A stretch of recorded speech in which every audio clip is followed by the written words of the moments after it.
स्वागत है आपका connect Bharat news live TV पर और मैं हूं मीनू राठी लेकर आई हूं एक बार फिर आपके लिए कुछ खास खबरें।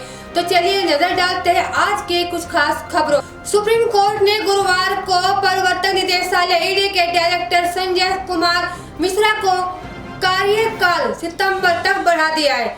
सुप्रीम कोर्ट ने कहा है कि हम लोगों और देश का हित देखते हुए मिश्रा का कार्यकाल बढ़ा रहे हैं। केंद्र सरकार ने दलील दी थी कि कुछ पड़ोसी देश चाहते हैं कि भारत को फाइनेंशियल एक्शन टास्क फोर्स की ग्रे लिस्ट में डाल दिया जाए। FATF रिव्यू कर रहा है कि ऐसे में संजय मिश्रा का पद पर बने रहना जरूरी है। जस्टिस BR गवाई, जस्टिस विक्रम नाथ और जस्टिस संजय करोल की बेंच ने कहा है कि हम सभी कार्यकाल बढ़ा रहे हैं, पर 15 सितंबर को आधी रात के बाद मिश्रा पद पर नहीं रहेंगे। बेंच ने केंद्र की ओर से पेश सॉलिसिटर जनरल तुषार मेहता से ये भी कहा कि क्या हमारे सामने ऐसी तस्वीर नहीं रखी जा रही है कि संजय मिश्रा के अलावा पूरा डिपार्टमेंट नकारा लोगों से भरा हुआ है। फैसले के बाद भी केंद्र ने कहा कि 30 सितंबर तक बढ़ा दे। सुप्रीम कोर्ट के फैसले के बाद भी केंद्र सरकार ने कहा कि 30 सितंबर तक बढ़ा दे। सुप्रीम कोर्ट ने की सख्त टिप्पणी।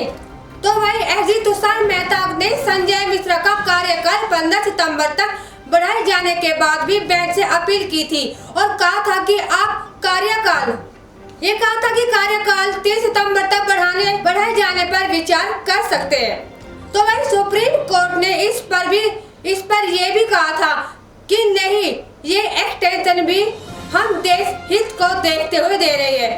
सामान्य स्थितियों में आपकी एप्लीकेशन को मंजूर नहीं किया जा सकता, लेकिन पब्लिक इंटरेस्ट को देखते हुए संजय मिश्रा का कार्यकाल बढ़ा रहे हैं। हम आपको इस पर कर दे कि मिश्रा का कार्यकाल अब आगे नहीं बढ़ाया जाएगा। तो वही दूसरी तरफ सुप्रीम कोर्ट के कमेंट और केंद्र ईडी की दलीलें सामने आई है। सुप्रीम कोर्ट कह रहा है क्या कोर्ट रह जाएगा?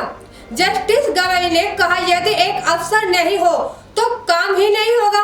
अगर मैं कल नहीं आऊंगा तो क्या सुप्रीम कोर्ट में काम नहीं होगा? तो क्या काम बंद हो जाएगा? क्या एक व्यक्ति ही इतना अहम होता है? तो वही केंद्र का जवाब आता है कि मिश्रा का रहना देश हित में।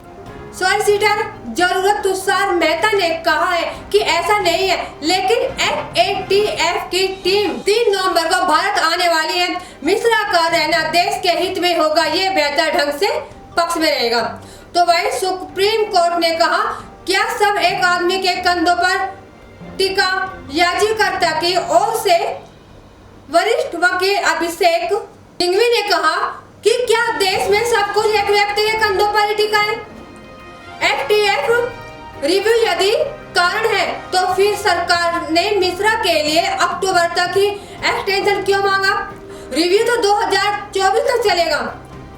वैसे भी रिव्यू केवल ईडी पर नहीं बल्कि 40 अन्य मापदंडों पर चलेगा। तो वह इससे पहले सुप्रीम कोर्ट ने कहा था कि कार्यकाल बढ़ाने का फैसला गैर कानूनी। 26 जुलाई को सॉलिसिटर जनरल तुषार मेहता ने बेंच में इस मसले पर सुनवाई के लिए एक आवेदन दायर किया था। इससे पहले 11 जुलाई को सुनवाई के दौरान सुप्रीम कोर्ट ने कहा था कि मिश्रा का कार्यकाल तीसरी बार बढ़ाने का केंद्र का फैसला गैर कानूनी है। तो इस पर केंद्र सरकार ने कहा था कि फाइनेंशियल एक्शन टास्क फोर्स का रिव्यू चल रहा है, इसलिए संजय को 15 अक्टूबर तक पद पर रहने दिया जाए।